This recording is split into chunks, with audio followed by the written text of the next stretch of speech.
Well, what is up everybody? Welcome back to another episode of RJ's Reviews, where we're taking a look at this XVICO X3S, a 3D printer that I reviewed and featured about 5 months ago, and I didn't find it to be all that good for the $110 that I had bought it for.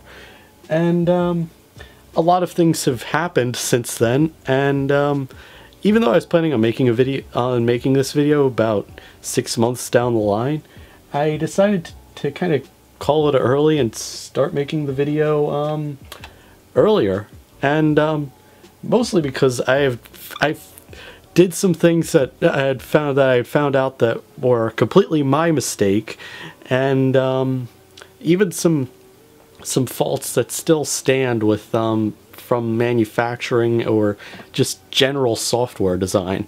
So yeah, let's get right into it.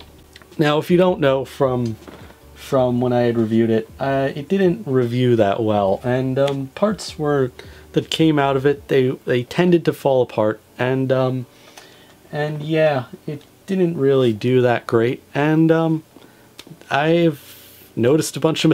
Alright, so the first thing I want to cover is the mistakes I had made when I had done the review for this printer, and there were a few of them, and yeah, and after I resolved those mistakes, this thing can print pretty high quality stuff, so let's kind of get into those. And the first one I'm going to cover is pretty obvious.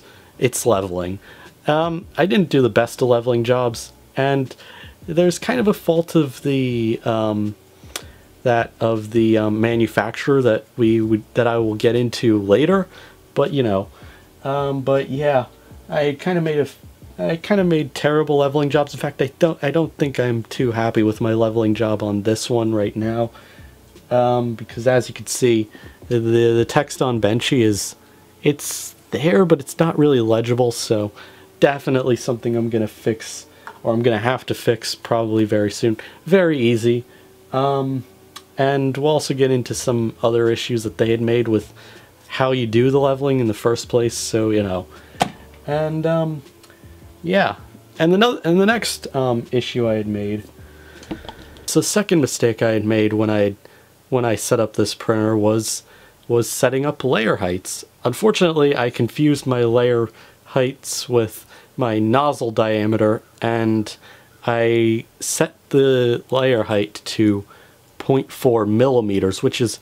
not really a good idea, because what'll happen is that the filament will only really rest on top, and only a small bit will use its remaining heat and kind of solidify onto the other one, when it should kind of really squish into the other layers and kind of create a bit of a, kind of make it a little stronger. So I ended up with these pretty okay in shape kind of prints. I guess autofocus does not really want to comply with showing these two benchies, but yeah, I tried out doing some benchies, and yeah, unfortunately this one lost its smokestack because of how weak it was. And once I had set the layer heights to about 0.2 to 0.1, 0.1, 0.2, it's now on 0.2, and everything's just perfect that comes out of this thing. Everything that comes out of this thing, it takes a little longer, but it's perfect when it comes out. Well, nearly perfect. There's still a few issues, but we'll get to those later. And yeah, it's not terrible. So yeah, that's pretty good, I'd say. More importantly, about a month or two after I got it, I tried out printing one of these benchmark tests, you know, the ones that are really to the point in trying to get your 3D printer tested, and this is the one that I did with the new good settings, but I tried it with my terrible settings, like when I had done it, and it just flopped terribly. Due to the weakness of it, the last layers were just flopping around, and as you can see, it really did not go too well for the 80 degree marks, even if bad focus can't tell you that. And just the thing itself is just kind of falling apart. But in this case, we've got this one that I printed with the good settings, and yeah, this thing printed nearly perfectly. There's still a few things like small details like the text that, like the credits text. Yeah, it's not the most perfect, but you can see the detail in this, and it's not falling apart at the seams. So yeah, it's not terrible, it's solid. In fact, if I do a bit of if I try and tap it, it's like it sounds just hollow, and it sounds kind of like I'm just rattling the filament. It sounds kind of like I'm rattling the filament spool around, and yet I tap this and it sounds like a solid piece of plastic there. This is what a 3D print should be based on, so it's definitely an instance of I definitely was responsible for this mistake. Another stupid mistake I had made was trying to 3D print with PETG on a magnetic build plate, preferably high surface areas like these cups here. I had gotten myself into a bit of a group project over at school, and yeah, I had to 3D print a product, so yeah. And yeah, I tried PETG filament because my group kind of wanted a transparent look, so I decided to go and give that, and yeah, I tried PETG, and unfortunately the stuff kind of destroyed my build plate because yeah, apparently it really likes to stick to things, and it's sticking to things. Yeah, it kind of caused it to kind of destroy my build plate, and yeah. But otherwise, the prints didn't come out pretty bad. So yeah. And yeah, so it wasn't too bad, but you know, still a mistake nonetheless. Enough of my mistakes. Let's get right into what mistakes XVICO made when they designed this printer that are either affecting me now, kind of affected me when I did the review, and are definitely going to be important to get a good quality print, and I would recommend that you check or do before you really even start printing with this thing. The first of these is the Z-height limit switch, which is designed to make sure that if the Z-height, if the extruder assembly is at 0, it is at 0. And what it does is that it has a little area where it kind of juts out a little, and it kind of rests on this little micro switch, and it just presses it down, and the 3D printer itself, the motherboard, just says, yep, he's at 0, it's at 0, we can say it's at 0, I don't know what we're gonna do afterwards, but it's at 0. And the big problem I kind of ran into is that when they had put on the bracket to put it, they put it a little too high where they were referencing the actual stepper motor. But unfortunately it wasn't making it where it would rest onto the build plate, so whenever I tried to level it, I would basically get to a height where it was so high that the actual leveling nuts fell off the printer. So, you know, that's kind of terrible when it does that. So, and yes, I did make sure my extruder was at 0. I did make sure everything was all at 0. So that's a bit of a problem there. So I kind of got into it and kind of looked over it, and I kind of did a bit of a basic look, and I was like, and I decided to just lower it by a bit. I believe I did like about 0.5 to about a millimeter, because it was pretty high off the ground. In fact, that's kind of why I did that whole layering thing where I layered various build surfaces on top of each other in the original review, and I had to jack up the temperatures just in order to get that to work. So yeah, so now that I fixed that, that really made this thing a good printer. But unfortunately, I think XVICO themselves, they need to update their handbooks on how they have it pre-manufactured in some cases, because yeah, they chose a terrible idea on how to get it, on where to put the bracket for that very important piece of hardware. Another problem I ran into that pretty much everybody ran into, was the fact that the leveling nuts were too small, and at a certain point, if you leveled it like really, where you had to get it like really tight, you'd start feeling that tightness, and it would just be very hard to level afterwards. And yeah, so I printed out some leveling nuts. I think I'll leave the link in the description for those. And yeah, and it's just flawless now. It's perfect. Everything just works. And yeah, it's a little easier to do leveling because there's a little more of a radius to the leveling nut itself, which makes it a whole ton easier to literally go ahead and level this thing. Finally, an issue that is only kind of getting to me now, and it's largely because I've done a lot of prints with this. So the big problem with the OS that they made for this thing is that even though it is based off of Marlin, which is a pretty good form of 3D printer software, it's like really good at its job, and a lot of the things that it's actually cloning, like the Ender 3, use it, so it's not bad. Unfortunately though, their port is really messed up because unfortunately they have the issue where the file browser will only display a certain number of files, and if you delete a lot of them, you eventually you really have to clean off your disks, or you have to really clean your SD card of its files. For example, I was using the SD card in the box, and yeah, it was just, and there was a lot of files that I would put on there that it would not pick up that existed. Like I put in a lot of sliced G-code files, like I tried to do some versions.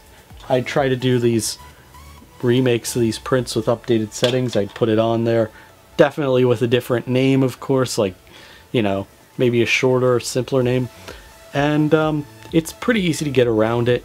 You just have to make sure that that you don't have that many files on the SD card, and also just make sure that you have kind of shorter file names, and wherever possible, I have not really tested it, make sure the SD card stays in FAT32 format. I unfortunately am completely Linux and Mac at this point, so it's probably a little harder for me to get to that because I have all the stuff like macOS, whatever the hell Apple does, you know, ext4 and all that. So, you know, always keep an eye on those kinds of things. Just make sure that the SD card just has not too many files attached to it, and should be okay. And you have relatively short file names. And yeah. And another issue that's been came from the last video, so I'm not really making it into big detail. Just do not use the USB to SD reader that they put into the box. It's no good. In fact, it corrupted the demo files and manual on the SD card that came with this thing, as well as a special version of Cura that was designed for it. Now, if you've misplaced it, there's an actual, you can actually get the G-code files for start and end G-code for basically where you can basically make your own custom setup for this printer in Cura, so you can do it with the most modern version of Cura. You don't have to go through their weird and old version of it. You just go with whatever version is fine by you. So yeah. Alright, so with all those things kind of highlighted, what do I kind of reevaluate this as? Well, I'm not going to reevaluate it as the best. There's still a few issues that clearly need to be worked out. I think they might have been worked out. I don't know. So yeah, I'm probably going to have to settle on about an 8.5 to 9 out of 10. There's all those issues, but for the price I got it at, it's not a bad Ender 3 clone. And now I got this thing before the hellhole that is called Black Friday came about, so I got it for a very low price.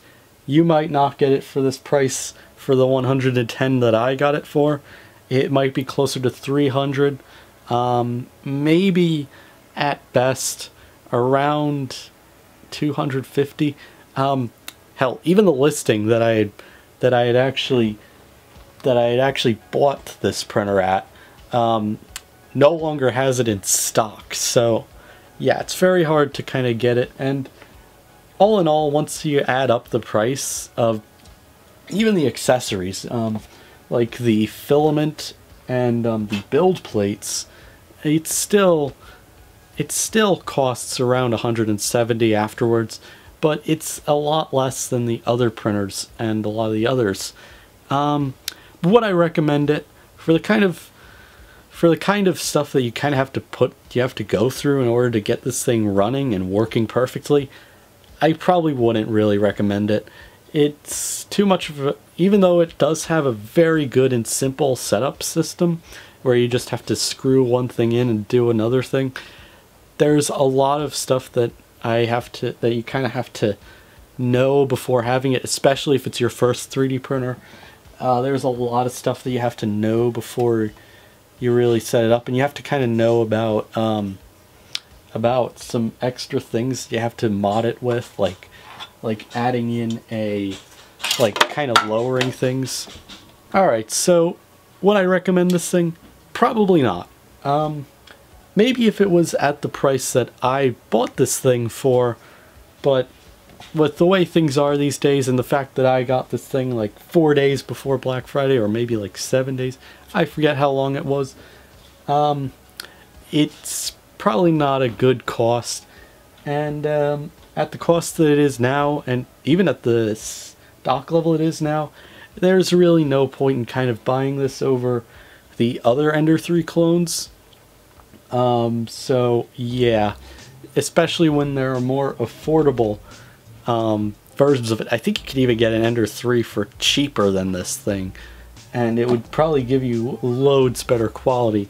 And yeah, so it's a good 3D printer for what I've gotten it. Keep an eye out for some of these simple mistakes, and you'd have a pretty good printer. And just know when to get it and get a good deal on it, like I did.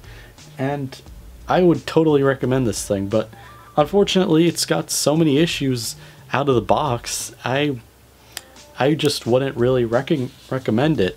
I'd recommend one where you kind of have to build it yourself, like the Foxlab Aquila, which I was gonna go for instead of this, or the actual Ender 3, because, you know, in that case all of the mistakes are on you at this point. So yeah, I really wouldn't recommend this thing. So just, yeah, I'm gonna leave it off here. If you like what you saw, please leave a like and subscribe. Don't know how many videos I'm gonna do about 3D printing, but if I do, you know, make sure you subscribe.